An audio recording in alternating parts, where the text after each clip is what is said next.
on this edition of In the Life. Hanging on to hope in Texas, AIDS and the artistry of dance, and the next British invasion. Plus, a life lived as art, remembering Quentin Crisp. Well, England doesn't believe in sex. All this and more on In the Life, America's lesbian and gay cultural news magazine. Visit me soon.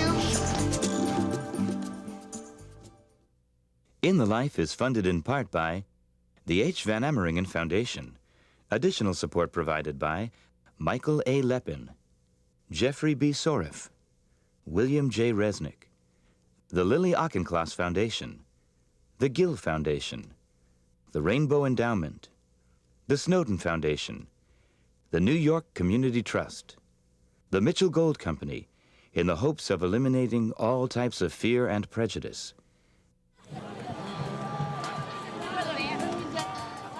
The Gay Network, gay.com, and the annual support of In the Life members like you.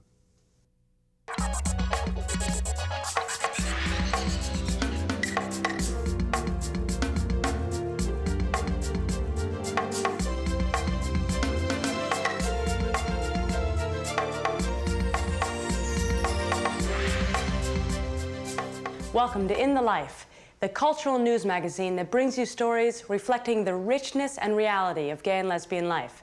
Hi, I'm Katherine Linton. On this episode, we report on how openness and visibility are challenging the status quo in the medical field, the dance world, on British television, even in the heart of Texas. Tanya Barfield reports on a groundbreaking television drama that's testing the limits in the UK. Jonathan Capehart spotlights two dynamic choreographers who are dancing for life, with works informed by their experience with HIV and AIDS. Andy Humm looks at an organization working to educate the highly educated, doctors.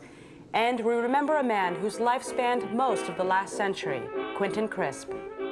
Our first story takes us to Texas, where a Gay and Lesbian Film Festival has triggered a showdown with the San Antonio Cultural Center and the city government. It's a confrontation that has forged some unexpected alliances. Paul Mueller reports. High atop this thriving metropolis, you can see the hustle and bustle of San Antonio. It's the 8th largest city in the U.S., with nearly 3/4 of its residents of Hispanic descent. Nestled in this big city, a reminder of the city's cultural roots. 170 years after thousands of Mexican troops tried to capture the city, people still remember the Alamo. Its people managed to retain the city's sense of history and tradition while carefully blending in cosmopolitan progress. But it hasn't always been easy, especially for Latinos in their fight for civil rights. Hope is an integral part of any struggle for civil rights, for without it, one might never be able to push ahead, especially during those hard times. In Spanish, the word for hope is esperanza. San Antonians who have felt the pain of social inequality and perhaps have nothing but their hope know there is a place they can turn to. Esperanza waiting to greet them at the door. The Esperanza Peace and Justice Center is a 13-year-old nonprofit arts and education center offering programming in the visual and performing arts and cultural studies that are politically relevant to the local San Antonio community. You know, Esperanza doesn't just do art, without talking about issues. We wanted to talk about the issues that divide us, and we want to kind of break down stereotypes about, brown people, gay people, women, feminists, and we wanted to try to create sort of thinking where communities could come together to talk about the issues that divide us and learn about how we're really similar on some levels, but at the same time, we want to also have people respect difference. Sanchez is a native of San Antonio's West Side. She's a Chicana, a lesbian, and a filmmaker, a woman who works for change and has been involved in the arts and culture of the city all of her life. We're the home boys and the home girls of San Antonio who have been here centuries and who are human beings and want to be treated as such and respected as such. In 1997, the city cut the center's $76,000 funding, which not only affected Esperanza, but 2 other arts groups for which it acted as fiscal agent. At issue, the center's sponsoring of the San Antonio Gay and Lesbian Media Project. The evidence, I think, clearly shows that homophobia and the Lesbian and Gay Film Festival was used as a way to stir up the community, to stir up that prejudice and that fear, and to bring then a lot of public attack. Castelli says a local disc jockey went on the airwaves, inciting residents to barrage the mayor and city council members with negative calls and letters about the center and demanding that the city take action. The Esperanza was attacked as a gay and lesbian organization that was corrupting the youth, that was promoting so-called homosexual agenda. Sanchez says racism is a taboo subject in San Antonio. Homosexuality, on the other hand, was and is an open target. The center claims some city council members made anti-gay comments on the radio, a claim the city attorney denies. I am not aware of any council member doing that. I would be very surprised if that occurred. Surprisingly, after the city defunded Esperanza, a group of prominent local gay men wrote a letter of support to the mayor and city council members commending their decision. They thanked the council for seeing through what they called Esperanza's rhetoric, thereby representing the interest of all San Antonians. But why would these gay men support the defunding of an organization which provides services to the gay and lesbian community? I do not consider the Esperanza to be a gay and lesbian organization, and I think the real reason it got defunded was about 90% political. It had about 90% to do with what drives most of the politics in San Antonio, which is patronage and favors. Gay conservatives who were opposed to the Esperanza because of their support and their advocacy for cultural diversity used homophobia in alliance with the Christian Pro-Life Foundation and other right-wing Christian organizations to attack the Esperanzas. Katherine is head of the Estrella National Lesbian Action Foundation, the leading source of financial support for lesbian-led organizations which promote an end to political and social injustice. Last year, it gave Esperanza a $10,000 grant. You have people of color as well as lesbians in the leadership who were vocal. And I believe it wasn't to this particular group of gay men, to their interests. I think it was about power. We have, absolutely no power to speak of. I mean, I'm flattered that she thinks that we have some sort of power, which just isn't true. The people that took her funding away were the Hispanic majority on the city council. The threat that we have towards, the larger communities, the fact that we're outspoken women of color. We're expected to say, "Sí, señor," and not look up at, at the mayor and the city council as we speak to them. It's like, "Por favor, can we ask you for, money?" But Esperanza wasn't the only arts agency who lost funding. The city cut arts funding across the board that year by 15%. There were other agencies to fund it, and with regards to agencies that are focused more on the homosexual lifestyle, we still have some that we still fund. At that time in 1997 decided that they wanted to focus more on back to basics. That was their theme, sidewalks, streets, basic services, and they decided to cut back on most art agencies. In August of 1998, Esperanza took legal action and sued the city and its mayor, Howard Peak, for violating its right to freedom of speech and taking away their rights without due process of the law. It's a violation of equal protection for the government to implement animus, fear, prejudice of the community. The city has since filed a motion for summary judgment, which they hope will eliminate the case. Garza anticipates the case won't go to trial for at least another year. In the meantime, Esperanza continues to provide hope for so many in San Antonio. We are out about being queer. We're out about being people of color. We are out about being feminist. I mean, Esperanza means hope, so we've always got to maintain the hope. It would be so much easier, though, not to stir the pot. It would be, for me, it would be like being dead.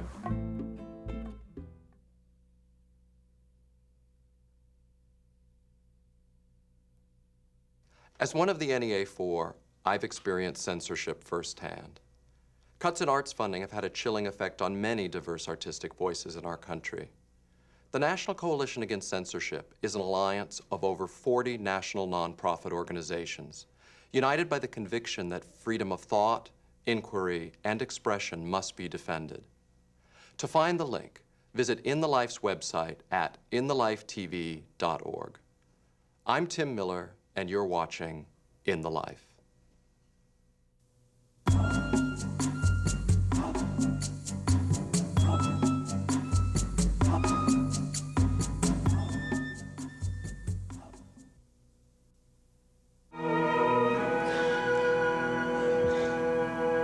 When HIV-positive choreographer Bill T. Jones debuted Still Here in New York in 1994, the revealing piece was a painful acknowledgement that perhaps no other artistic community has been as hard hit by HIV and AIDS as the world of dance. Like Jones, Chris Ramos and David Rousseve are two choreographers whose work and lives have been shaped by the epidemic. David Rousseve is a Los Angeles-based dancer, choreographer, and performance artist whose critically acclaimed company, David Rousseve Reality, tours internationally, performing mixed media dance operas which incorporate spoken word, If you take this modern dance, live gospel music, and historical narratives, including those of his own Creole ancestors. Since she was the darkest of us all, they'd give my Bambi all the hardest cotton to pick. In 1992, we did a piece called Urban Scenes Creole Dreams that was our first very large, full-length work. And that was about juxtaposing my grandmother's life, who was an elderly Creole woman in the swamps of Louisiana in the early 1900s, with contemporary urban America. We get it right. Radio stations are questioning blackness. They call us a black, but we'll see if the greatest. Rousseve's most recent work, Love Songs, appeared recently at New York's Brooklyn Academy of Music. Love Songs finds inspiration in Wagner's tragic opera Tristan and Isolde, adapting the Celt myth to create a story of two Southern slaves whose forbidden love flourishes under cover of the night. I knew that I wanted to create some sort of a dialogue about love, and it seemed like a lot of our social ills are due to the fact that we are seemingly losing our ability to be compassionate with each other. I beg you, Sarah, do not let him destroy our love, for without each other we have nothing but the cruelty of day's light. I didn't want it to be an easy statement about love. While certainly it's a romantic piece, I really didn't want to shy away from just the fact that for me, life and love are very complicated. I think I love you. Weirdo. And there's a certain bleakness, which is why the piece refers to Tristan and Wagner quite a bit, because that's actually a morbid story, Tristan. You know, they're kind of infatuated with the night, but in fact they're saying they want to kill themselves and cross over to death in order to love each other eternally.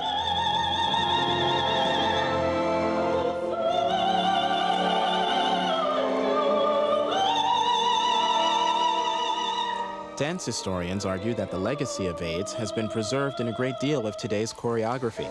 Since Rousseve's work deals with forbidden relationships, HIV and AIDS are hard to miss. Well, I think because the company members are from so many different communities that have been affected by AIDS, all of us have had some personal experience, whether it's the company's primarily African-American, also primarily gay. It's a downtown dance company. So certainly the dance community, the black community, the gay community have all been so devastated. When you go from Choreographer Chris Ramos has been addressing that same reality. His New York-based company, Ramos Dance, has been characterized by critics as explosive, lyrical, and athletic, but powerfully controlled. My style is pretty much, people say it's quite lyrical, but I call it lyrical with an edge. It's very, very athletic. It's kind of non-stop, going from one person to another. They are dancing together as one. They are dancing together as a group. And there is a sense of community. There's a sense of involvement with one another. Until recently, Chris Ramos's work had steered clear of topical themes. But as Ramos explains, his first commissioned solo piece could hardly avoid the topic which has so strongly altered his existence. My partner in life for the last 10 years, lover, passed away, and he died of AIDS. Hello, how are you doing? Better, way better, Doc. Makes sense. You've responded well to the new drug cocktails. And the thing that I'm dealing with right now, I'm HIV positive for the last 3 years. So that's something I've been dealing with, facing the reality, as they say.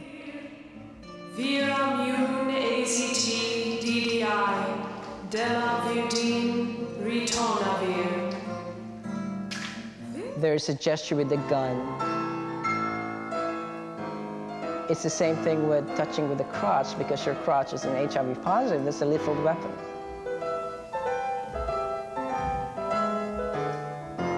Creative energy drives the dancers, but the physical stamina it takes to maintain a dance career is greatly compromised by HIV. I have two professions. I'm a bookkeeper, computer analyst for a company in New York City, and I also run a dance company of 6 dancers plus myself.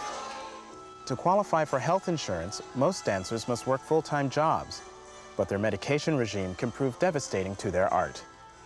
Your livelihood, and also your art is dependent upon your body.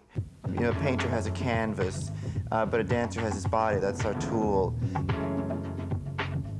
While choreographers like Ramos and Rousseve are making individual statements about AIDS in their work, they are also coming together in benefit performances to raise badly needed funds for the fight against the disease. Helping to coordinate these efforts is Dancers Responding to AIDS, an organization formed in 1991 by Paul Taylor dancers Hernando Cortez and Denise Roberts. We are a fundraising program of Broadway Cares Equity Fights AIDS, and the money that we raise through this event and various other special events, we pool together with the money that they raise. So the money that we raise helps people with their rent, their insurance payments for their car, for continued medication. Health insurance, utilities, basic life needs for people living with AIDS. Every year, the organization hosts the Remember Project at St. Mark's Church in New York City. 1999 celebrates our 5th year for the Remember Project, and it's a 12-hour celebration of dance. It's a remembrance of those dancers who were lost to AIDS. When people talk in numbers about a group of people dying or being lost, a number means one thing, but a name means something else. When you can see a list of names of people, it just makes it a more profound statement.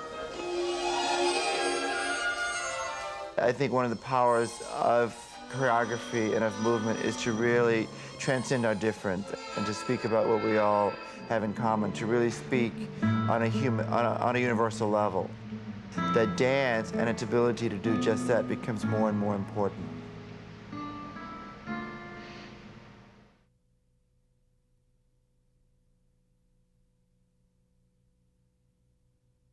AIDS has had an enormous impact on the arts. The disease has cut short so many great artistic lives and influenced us all. Artists of different disciplines have expressed this influence in diverse ways, and the arts community as a whole has been a leader in the fight against AIDS. Dancers Responding to AIDS is a fundraising program of Broadway Cares Equity Fights AIDS, the American theater community's ongoing and committed response to this urgent worldwide health crisis. To find the link to Broadway Cares Equity Fights AIDS, please visit In the Life's website at inthelifetv.org. I'm Sam Harris, and you're watching In the Life.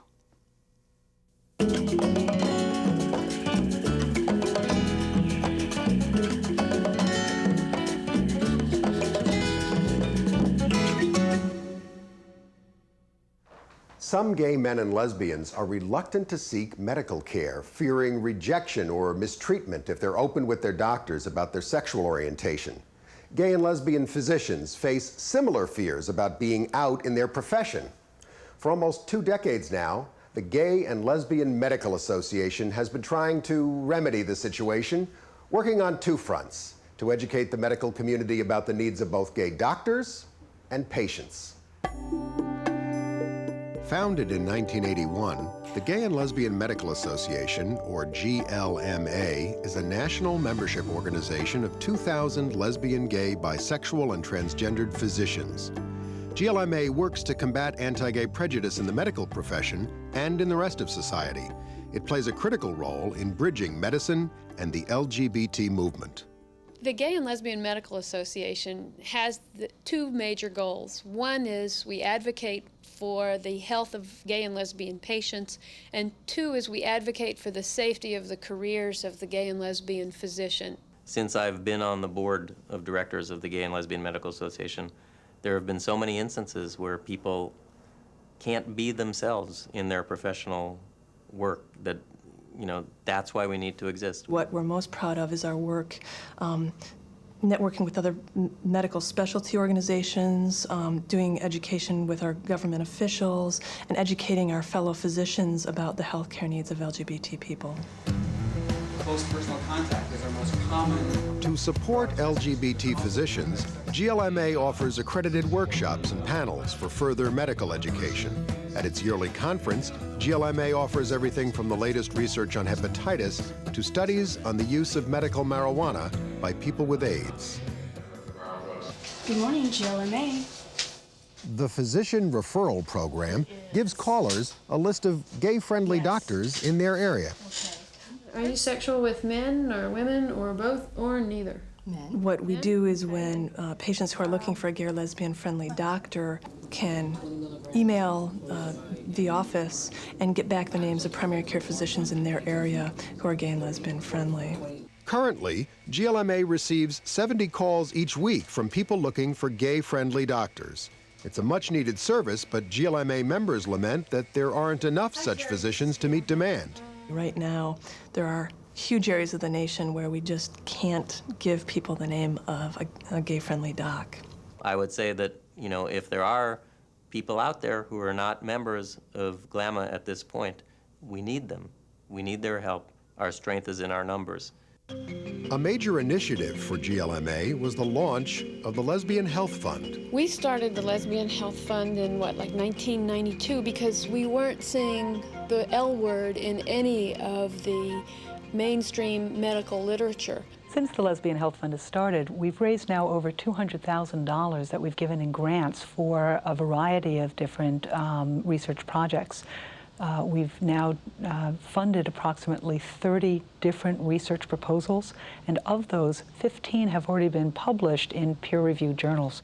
And a recent Institute of Medicine report has put the call for lesbian health research on the map.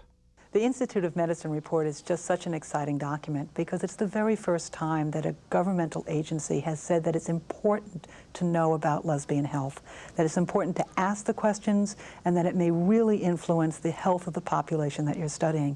We're looking forward to 2 new conferences. And almost 2 decades after it was founded, a long-time GLMA goal is about to become reality. This fall, they plan to open an office in Washington, D.C. I kind of look at the DC 2000 office as an opportunity for us to develop closer ties. You know, HRC's in DC, Lambda Legal Defense is in DC, not to mention all the other heterosexual organizations that, you know, we really need to be trying to establish bonds with. Now with the DC office opening, they finally can go to a national organization who represents all specialties of medicine and say to us, you know, give us advice on this particular subject. How does it affect your population? But what's been real surprising to me is the straight community has come out in support, saying, you do need this. You know, we do need you to help lead us in this community. Right from the Secretary of Health and Human Services, right down into the general project offices of government, we are now doing projects with the government as to healthcare in the country for LGBT people. GLMA works hard to enlist younger members. At its conference in San Diego last August, several students spoke of the difficulties of being out in medical school. When I first got to Stanford, I was like really scared because on the first day of orientation, this dean cracked like a homophobic joke in front of everyone, like the opening address, and I was like, oh my God, what am I doing here? Like, how am I ever gonna do any work? In a lot of schools that aren't as progressive, sometimes you need to educate the educators. There are so many students out there who feel incredibly isolated And one of the great things is having national organizations like the Gay and Lesbian Medical Association, where we can network with each other and share our experiences and mentor with people who have already gone through the entire process and who can really show us that they can be successful and can live out their dreams of being physicians. DC 2000 is about making change at the federal level. It's something that I don't know a lot about, but that's one of the reasons why I wanted to get involved with GLMA. Some wondered if GLMA might lose touch with its constituency in its bid for national influence. Will things change when we move to DC? Is there really a connection between what we claim to be representing and the needs of the people in the GLBT community? All agreed that as GLMA grows, it must remain vigilant.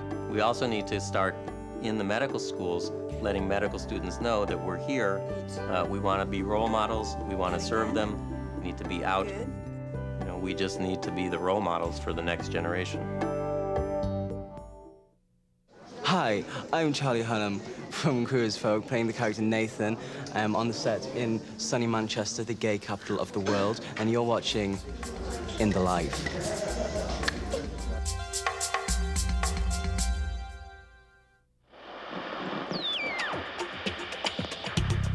Last November, the National Gay and Lesbian Task Force, or NGLTF, held their annual Creating Change Conference in Oakland, California. For 12 years, the Creating Change Conference has brought gay people together to explore new visions and debate new strategies for social change. Also on this year's agenda, an organized march protesting a hate crime against a transgender person in Oakland.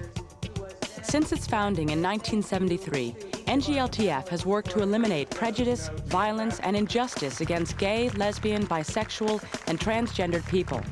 Elected officials in Oakland acknowledged the conference presence. We must not tolerate hate crimes at any cost. We must not tolerate them. In October, the Reverend Mel White and 200 members of his organization, Soul Force, met with a conservative Reverend Jerry Falwell at his church, Thomas Road Baptist Church, in Lynchburg, Virginia. The meeting was to address confrontational rhetoric that both sides agreed leads to violence.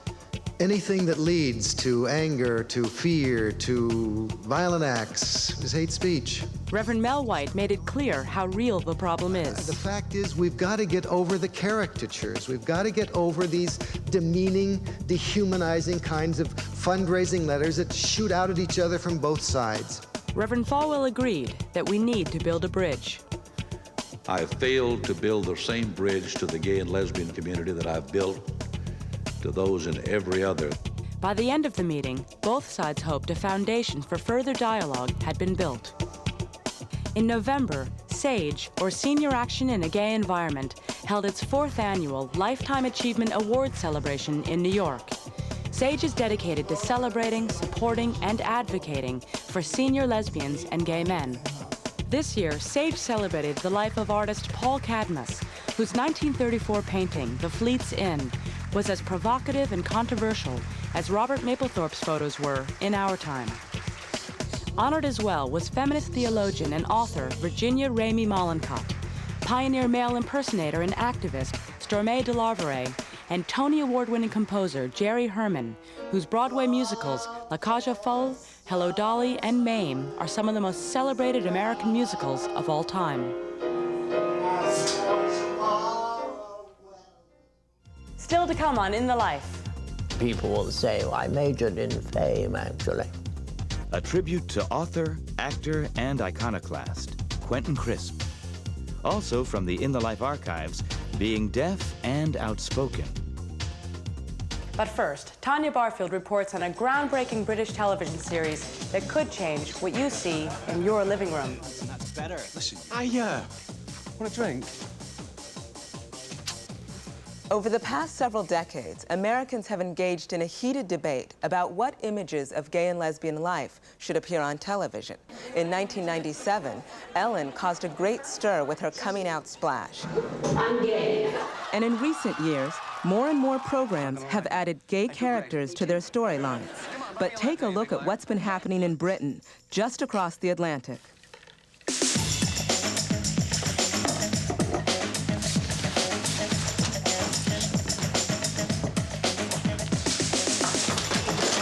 Take your tapes. Sod the tapes.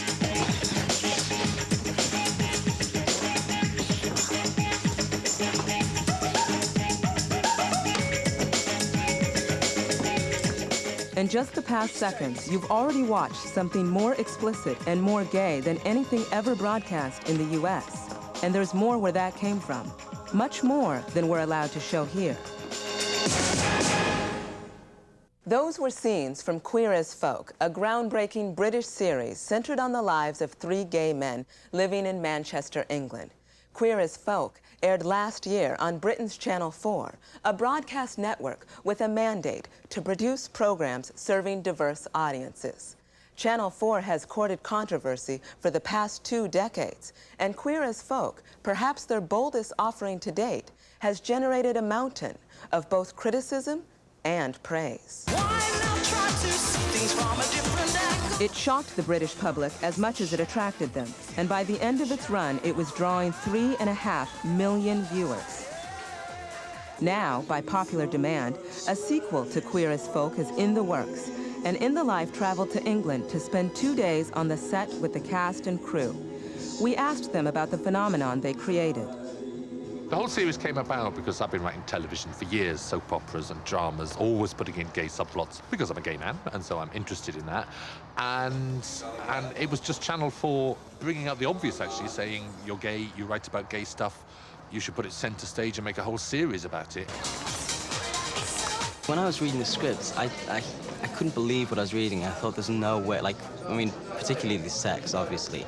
I thought there's no way they can shoot this. There's no way that it could be broadcast as it's written. 2 men in bed completely naked, you know, in the famous first 7 minutes. It was just like, you know, you can imagine so many people just going...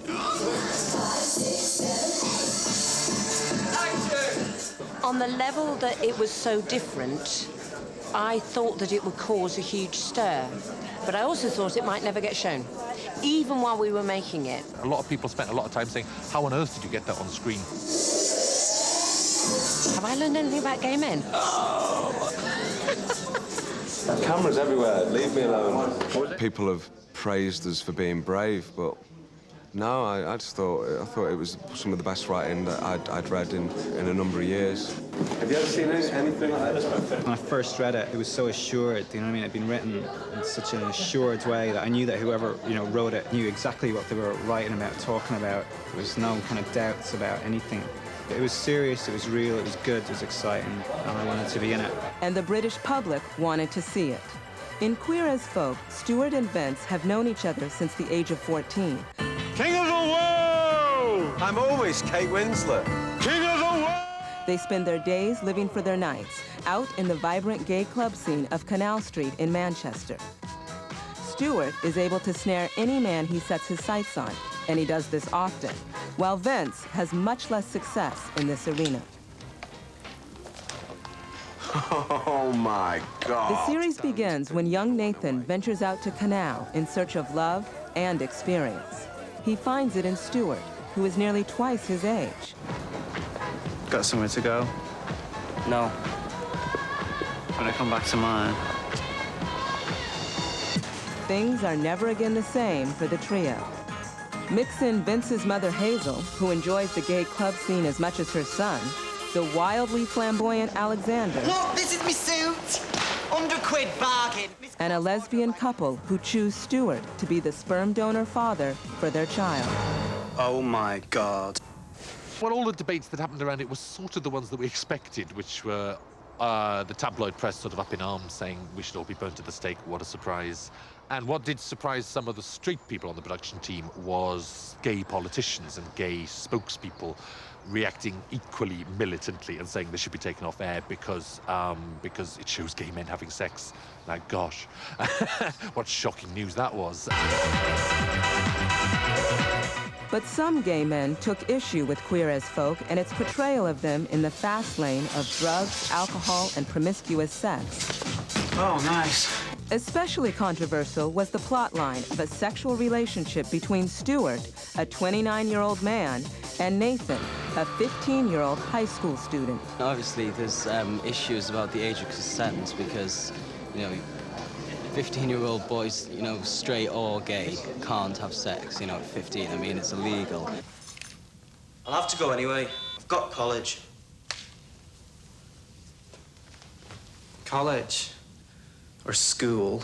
People were kind of... Sixth form college. A little bit shocked by that. I don't think it was shock tactics at all. I think that it was just an interesting scenario to base a drama around. Some gay viewers thought that plotline offered fuel to the furor and complaints of the conservative right. It took them a long time to realize that a writer of fiction has no such responsibility to political correctness, and that an honest piece of work might actually be showing stuff that they might not want the straight world to see, but that's their problem, and it's not mine. I cannot edit myself in that way. A lot of people were disappointed that it didn't represent their own lifestyles, because they'd waited so long, I guess, for a gay drama, as they call it. They expected it to exactly reflect the way they live. What happened was we made a good drama with really well-written scripts, really well acted.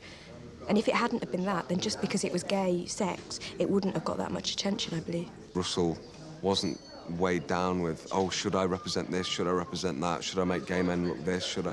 It's just shown a world through these characters.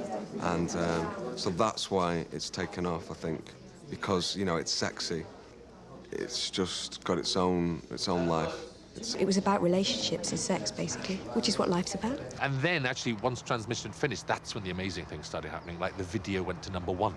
The soundtrack was #3, stuff like that. The DVDs just got into the top 10 of DVD sales in Britain, which is extraordinary, and just proved that this wasn't a small, gay, niche audience we were reaching, that it was crossing over into a bigger mainstream audience. It was also crossing the Atlantic. Which is amazing that it's not even been shown in America, and whole sections of community are all buzzing about it. That is, I think, what we didn't expect to happen on such a grand scale. American critics were buzzing as well, with Entertainment Weekly calling it the best TV series you'll probably never see. And that raises the question, whether or not a drama as frank about gay life as Queer as Folk could air in the United States.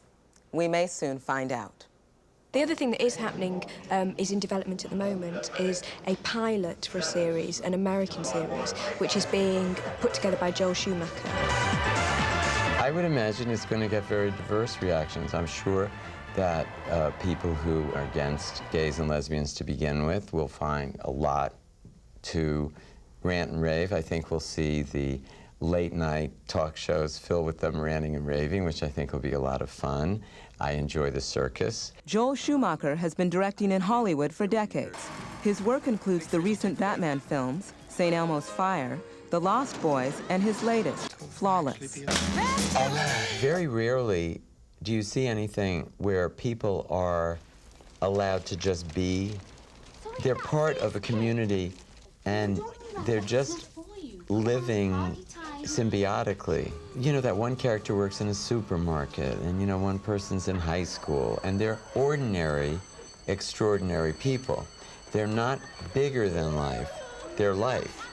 The American version of Queer as Folk is slated for Showtime. Showtime, which advertises no limits. We'll soon find out what that means, won't we? I guess we have issued a gauntlet to America. If Joel Schumacher's project does come off, they will be picking up where we left off. If one person, one young person in the entire United States of America got comfort or that something happened in their life from this show, it would be worth the whole thing.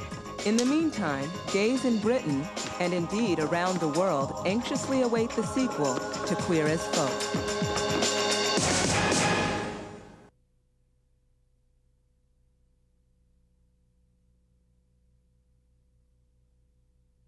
It's been more than 20 years since American television introduced its first recurring gay character, Jody Dallas, played by Billy Crystal in the sitcom Soap. As a writer, I'm thrilled that Russell T Davies' script for Queer as Folk actually made it onto British television in 1999.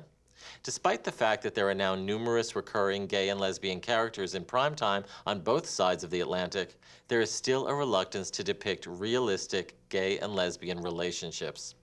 Broadcasters count viewers, so let them know what you think. And don't forget to visit In the Life's website at inthelifetv.org. I'm Michael Musto, and you're watching In the Life.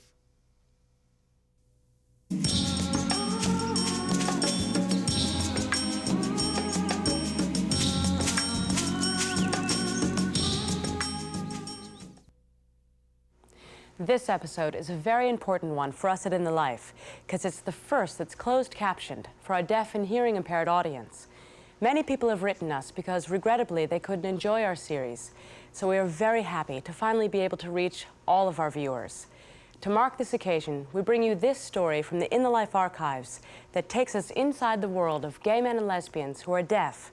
And as you'll see, to them, deafness is a challenge, but definitely not a handicap.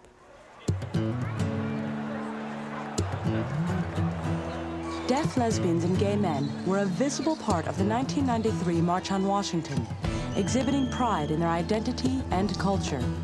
Like gay men and lesbians who belong to other minority groups, deaf men and women live in more than one world, and where they feel most at home may be surprising. Bob Rourke and his partner Ed Aldrich live in Alexandria, Virginia with their dogs. They both work for the federal government, and both are in their 30s. They have one major difference, however. Bob is deaf, and Ed is hearing. When I first met him, he didn't know how to sign at all. But his roommate's parents were deaf, so he had a TTY, a device that allows the deaf to communicate over the telephone. He talked to his roommate, and his roommate taught him some signs, some finger spelling, and how to use the TTY.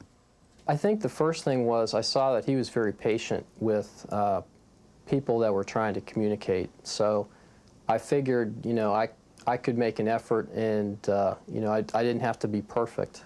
So that's how I started. I learned finger spelling, and at some point when we were dating, I decided I'd take a sign language class. We started out writing with a pen and paper. Then I wanted him to get involved in deaf culture. There were a lot of things he didn't understand, so I had to explain things like the differences in behavior. For example, tapping the shoulder for attention or using facial expressions. Sometimes I would respond to what he was saying with a facial expression, and he would interpret it to mean that I was upset, when in fact I wasn't. I just didn't understand what he was saying. When you're tired, you're not necessarily going to be walking around with a smile on your face. And so if I'm coming around and I'm thinking about something, the drive home from work that really aggravated me, and then I turn and say to Bob something about, is it your turn to make dinner? It comes across much differently than it was intended, because facial expression is the punctuation of sign language. Bob and Ed have considered adopting a child, but are afraid that the child could one day be taken away from them by the courts. However, their desire to expand their family led them to rescue 2 Dalmatians, deaf Dalmatians, who they've taught to understand sign language. Being very different, I think we kind of add some kind of balance to a relationship. He has one set of strengths and I have another set of strengths. I think there's a certain amount of tension on the con side. Anytime you have different cultures involved in a relationship, it's amazing what you can do when you think something's worth it. You have to have the desire to make something work. Gallaudet University in Washington, D.C. is the only undergraduate university in the world for the deaf and hard of hearing. It was here that Candace McCullough and Sharon Ducheneau met. Candace is now back at Gallaudet working on her doctorate in clinical psychology, and Sharon works as a mental health counselor. The two live in Bethesda, Maryland, and are the mothers of a 2.5-year-old girl. We discussed it, and we really wanted to have our own child. We discussed who the donor should be. We wanted our child to know the donor. We wanted the donor to allow our child to meet him if she wanted to. We didn't want to keep this a secret from her. We also wanted to know the donor's medical history. Sharon and Candace were looking for a donor that would enable their child to share their unique culture. It was important to us that the donor be a hereditary deaf person, since we would have a better chance of having a deaf child. This doesn't mean we wouldn't have wanted our child if she'd been born hearing. We would have loved her just the same. So we asked him, and he agreed, and we worked out all the details. Everything went as planned. The day our daughter was born, we felt that she was deaf. We tested her hearing by turning up the TV to a loud roar, and she remained sound asleep. She was tested at 6 weeks, and it was confirmed that she was deaf. We were thrilled. Having Jean has brought us more out into the open about our relationship, our family. We don't want to keep this hidden. We don't want her to grow up embarrassed or ashamed about her family. It's our responsibility to let people know who we are and that we're proud of our family. This started with letting people at school know.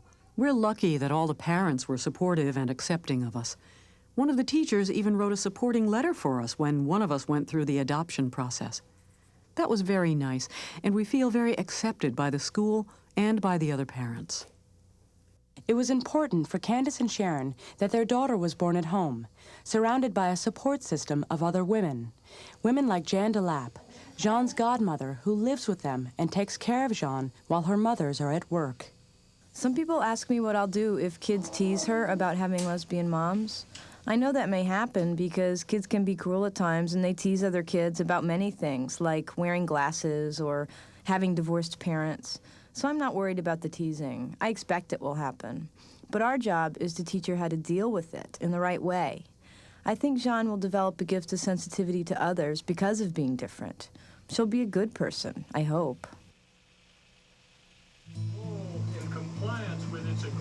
Sometimes I wish my partner was deaf, so he wouldn't get up complaining about the dogs barking all night long. I tend to be living kind of in both worlds, but I don't always experience the two issues simultaneously. It's either one or the other. If there was a party of straight people and they were deaf, and a party of gay people but they were hearing and didn't know sign language, I would prefer the straight party. That's because I'd be able to communicate with people. At the other party, although the people were gay, I'd feel frustrated trying to communicate with the hearing people. It's because I identify first and foremost as a deaf person. I grew up in a hearing world, struggling and feeling frustrated, trying to be a hearing person until about 7 or 8 years ago. I don't want John to go through that struggle over speech and feel incompetent. My whole childhood, I wondered what was wrong with me, why I was different. I didn't know until I entered the deaf world. Finally, I understood. It was all about communication. I was finally able to relate to others on the same level. That's what I'd been missing. I want to say something about self-esteem. If you're told it's bad to be deaf, it's awful and very deflating to be constantly told you must be like hearing people. It's the same with gays and lesbians. If you're constantly told you must be straight and you struggle to be straight, deep down inside you don't feel good about who you really are.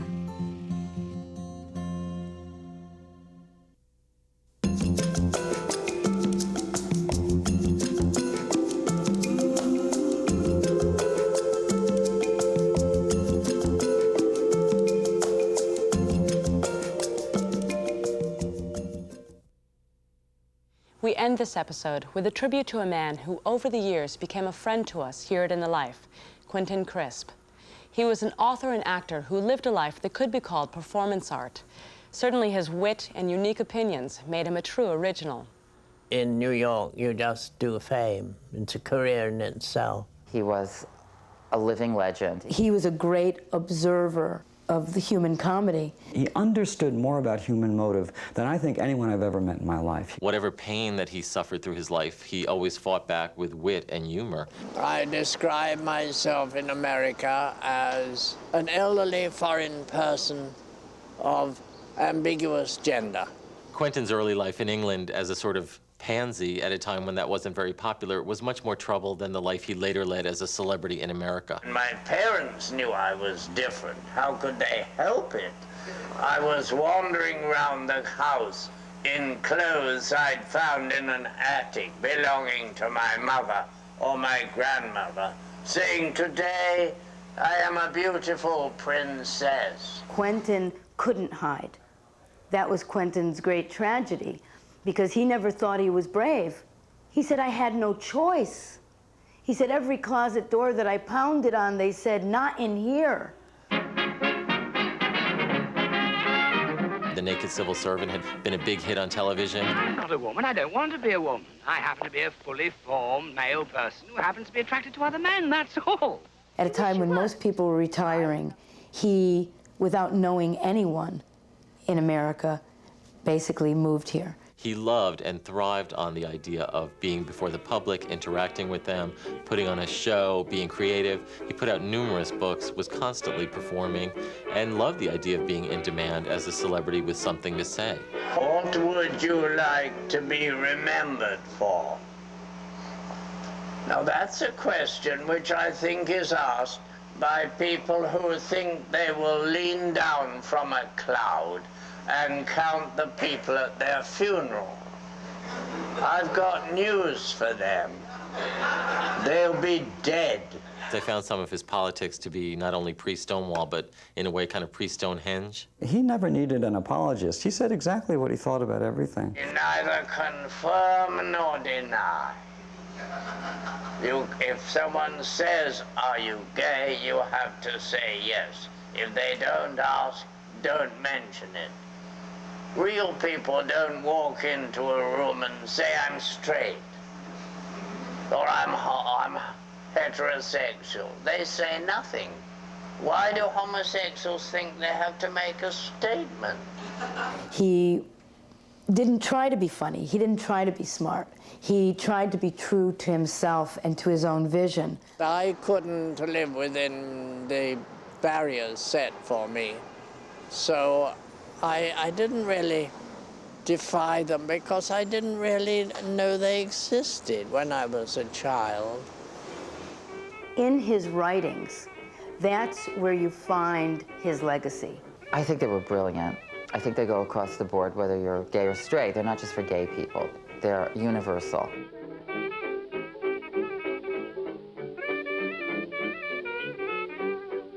His writing was dotted with aphorisms, very carefully phrased little sayings, and they were all brilliant, all things you would put on a pillowcase or a welcome mat.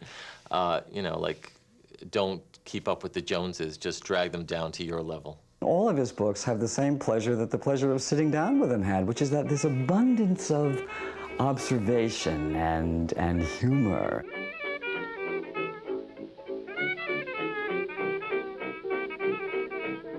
He understood Hollywood, I think, better than anyone. He knew it for the Mount Olympus that it is. He had a supporting role in the movie Orlando, in which he played the Queen of England, and he was perfect because he was the Queen of England. I want you here in England with me. You will be the sun of my old age and the limb of my infirmity. I wore a wig, I wore makeup. I had a bodice so tight that it blistered my stomach. He was the most generous man in terms of his spirit. His entire MO was not to force the subject, but to be. And I think to him, the great sorrow of his life, of his intellectual life, was to be identified with gay rights when what he was after was human rights. The legacy he left was to be yourself, to live the person of your dreams. They're all mad about decades. They merge into one another, getting louder, sexier, nastier, faster. And that's the only difference. They just get worse. And the 21st century will be worse than the 20th. And you'll have to go with it. I shall have gone. From all of us at In the Life, thank you for watching, and we'll see you next time.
In the Life is funded in part by the H. Van Ameringen Foundation.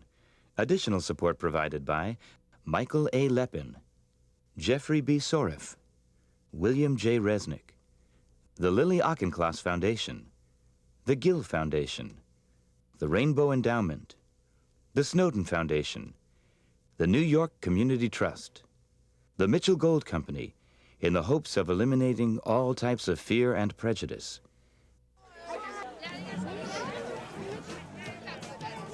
The Gay Network, gay.com, and the annual support of In the Life members like you.